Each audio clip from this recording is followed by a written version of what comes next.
The secret to looking better. The Army gets in shape and a visit with one of the nation's leading retail store designers. Then we ask what consumers think about food safety.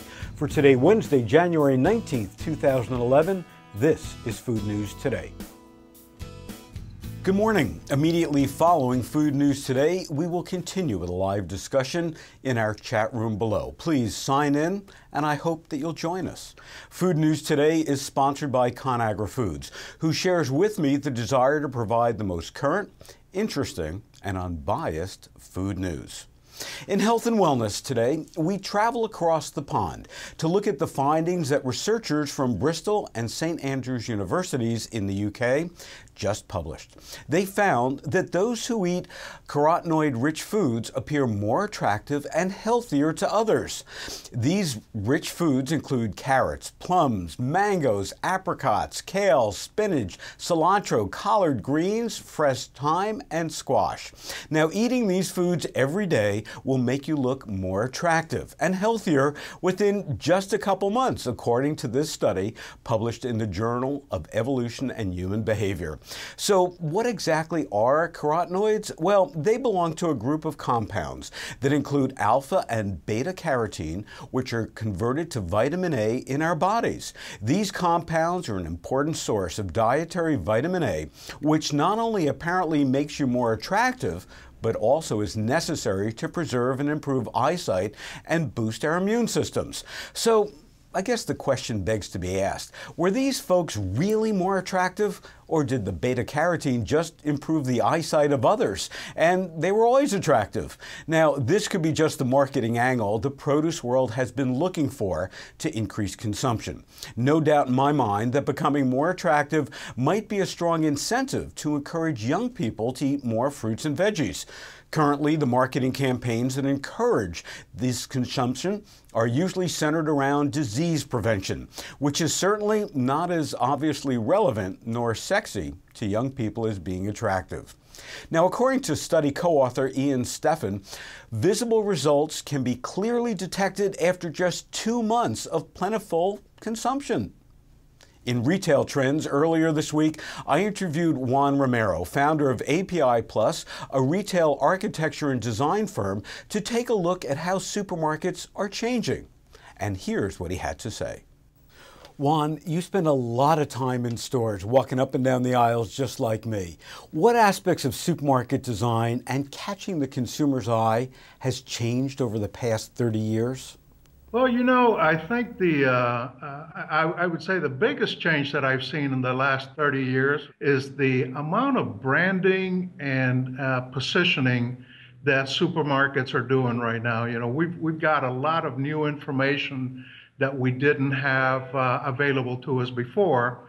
And, that's really driving what store design is all about today. We've got better path designs on how people walk to stores. We got better lighting opportunities that has changed technically. And signage is a lot more interesting and addresses a lot of the needs of the consumer. Fixtures and visual merchandising, all of it is really has advanced over the last 30 years.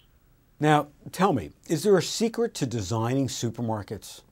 Well, I don't know that there's a lot of behind-the-scenes secrets. I can tell you that the consumer is king. So retailers are doing everything they can to create an environment that's really preferred by customers, that's easy to shop, that it exposes them to a lot of the new merchandise that's inside the store. I think everybody knows that the larger margin products are going to be displayed to you as soon as you come into the store. Now, are there any tips that we can share with our media and blogger partners to tell their readers and viewers how to get the most out of every shopping trip and not to be fooled? I'm in the business of designing stores, and I think shopping is a good experience. It's part of life. And I would tell you that probably the thing that I would advise people to do when they shop is supposed to get in a frame of mind that you're going to enjoy the shopping experience. We're doing everything from a design point of view to make it to make it nice for you. I think also another thing that makes the shopping experience better at a supermarket is talking to management, trying to understand from them, hey, what is it about your store that's great, and where do I find the best deals within the store? And let's not forget, don't go shopping when you're hungry, cranky, in a good mood, or even in a bad mood. Now, Juan, stores are getting smaller, and they're trying to reduce service personnel. How will those factors impact in-store design over the next couple years? I think social media, for sure, is one of the big items that is in everybody's perspective right now. From a design point of view, we're using more sustainable materials. We're designing stores that are using green components, if you will. In-store dining, I think, is going to become very popular. We're going to see the health movement become much more a part of the offer of a supermarket chain. It's really an exciting future for the supermarket industry. There's no question. I agree totally with you on the social media aspect, and it'll be interesting to see how stores are going to incorporate this technology in those day-to-day occurrences with shoppers. Juan, as always, it's great to be with you. Thanks for joining us.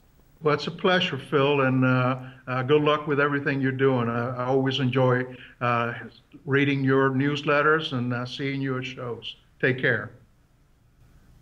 And Juan will join us live in today's chat.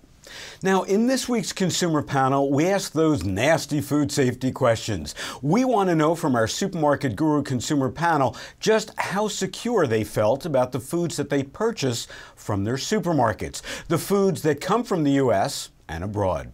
And it turns out these consumers are cued into where their foods are coming from. A whopping 76% look for country of origin labels on both fresh and packaged foods. And in fact, 76% say they usually or always look for these labels. So why are consumers looking for country of origin labels?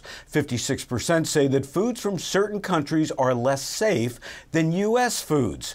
Which two countries do they feel are the least trustworthy when it comes to food safety? Well, number one, China. 71% of people said China. Number two was Mexico at a distant 41%. To the same tune, consumers say they avoid purchasing foods from these countries as well. What specific foods are consumers most concerned about? Well, chicken and poultry, number one, followed by lettuce, fruit which you consume the skin of, fish, meat, and eggs. Consumers are also taking some steps to ensure that their produce is clean.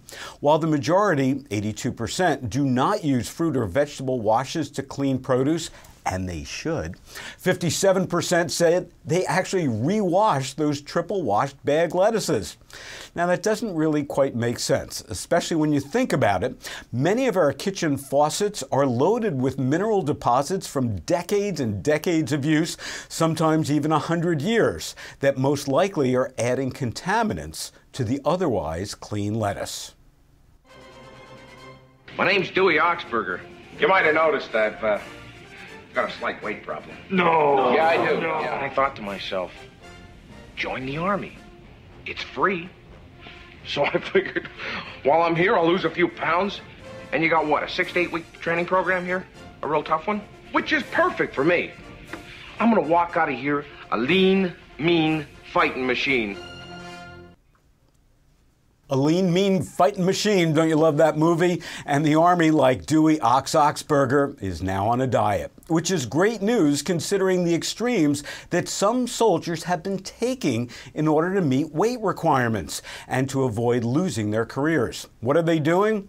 Liposuction, starvation diets, laxatives, and diet pills. New soldiers are expecting the wrath of Army drill sergeants over poor posture, may instead want to rethink their choices in the mess hall. Approximately 25% of soldiers entering basic training come with little or no organized physical training, not even a high school phys ed class. And more than 1/3 do not meet the Army's weight standards, which limits their leadership roles, promotions, and can even lead to getting them fired if they don't shed a significant amount of weight in 2 months. The Army is taking this very seriously. About 24,000 soldiers were actually discharged between 1992 and 2007 for failure to meet weight standards, according to a report that was published in Military Medicine magazine. So what does 2011 look like for the new U.S. Army recruits? A revamped approach to health, fitness, and diet at basic training. The most visible changes are in the mess hall, where now color-coded food labels can differentiate high-nutrient, protein-laden breakfast items from calorie-filled, energy-sapping choices. Now, the sugary cereals and biscuits topped with sausage gravy are still there, but now also scoops of sunflower seeds, cottage cheese, salsa, yogurt, and granola bars. The drill sergeants keep close watch, and they don't hesitate to call out soldiers who don't include enough fruit on their plates. The Army has changed its tune, from feeding soldiers to fueling the tactical athlete. The Army is gradually rolling out the new program at its 5 training installations. To date, the Army leaders report fewer injuries and higher scores on physical fitness tests. That's the good news. For Food News Today, I'm Phil Lempert. Thanks for joining us.